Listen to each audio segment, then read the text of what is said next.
Hey guys, today I'm going to be doing a video on manga reviewing.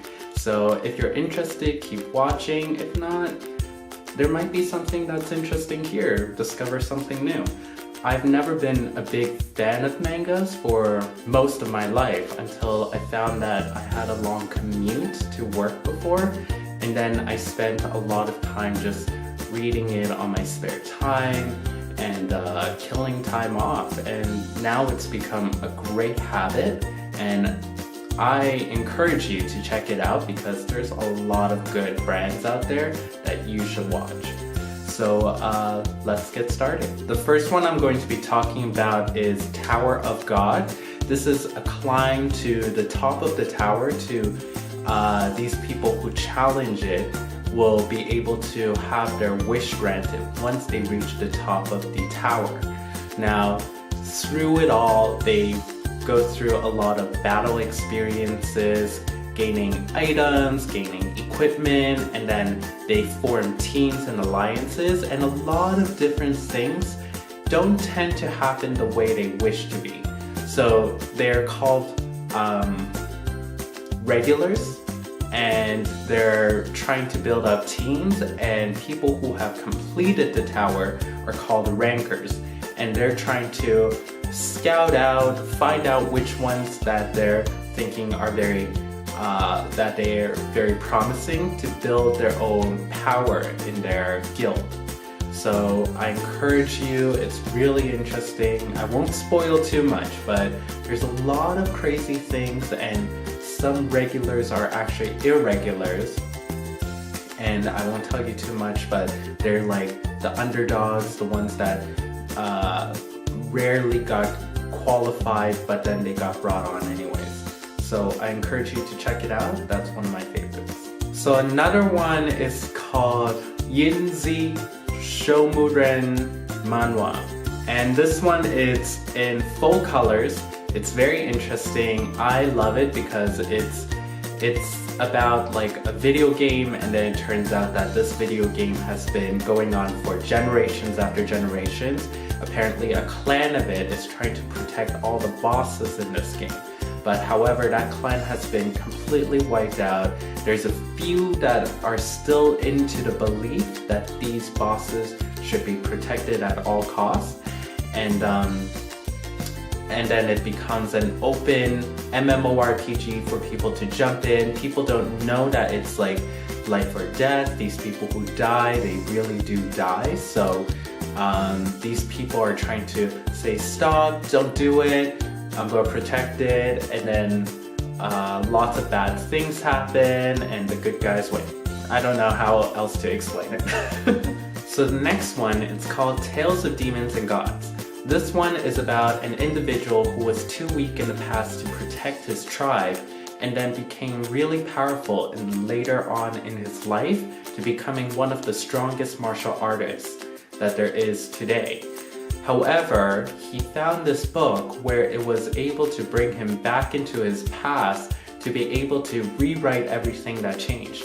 He becomes a weak individual once again, however, has all the knowledge of him being older to be able to cultivate himself to become one of the greatest, again, martial artists, but at a much younger age, and able to help his friends, his family, being able to help other clans as well, and also root out the evil before it's too late for the whole village. Another favorite of mine was The God of High School. Now I'm up to date on this one, however, it starts off as a martial art tournament where they're trying to find the best fighters, and they send out invitations to only the best fighters.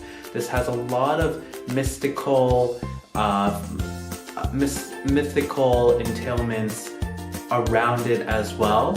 There's they put in a lot of abilities and stuff like that. So if you're into like the whole fictional idea of it, this is the one for you. If you're looking for pure martial art techniques, this is not the manga for you. But it's all in color. I love it. It's very interesting, and it changes at a very rapid pace. So So if you're looking for the next one to read, this one is always changing and it's very exciting all the time. The next manga I'm going to review is Half Prince. Half Prince is so fun. It's the year 2100. It's a virtual reality MMORPG that has just been released, and the main character, who's a girl, is challenged by his brother to play the MMORPG. However, there's a stereotype where all girl characters are always given whatever they want. They can play through it easily because everybody wants to get close to girls in MMORPG apparently. So she's challenged by her brother to play as a male character. Even I'm getting confused about this. So she's playing a male character and she figures out all the hardness to being a male character instead of a female character.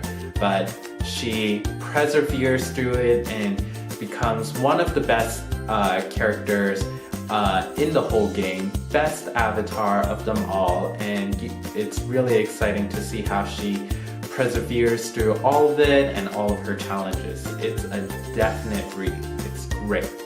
The last one I'm going to review is called Goodnight World, and this one is about 4 characters who have developed the most powerful guild in the entire game with only 4 members, and they're in league playing it in a very different way than other players. They play it like they go on it to find family because their own families are very messed up, that they're trying to go into a virtual reality to compensate for that. However, other people do not find that fun for them and are challenging them to be one of the greatest guild of them all. I won't spoil too much, it actually changes really quickly after a while. However, that's the general story of it.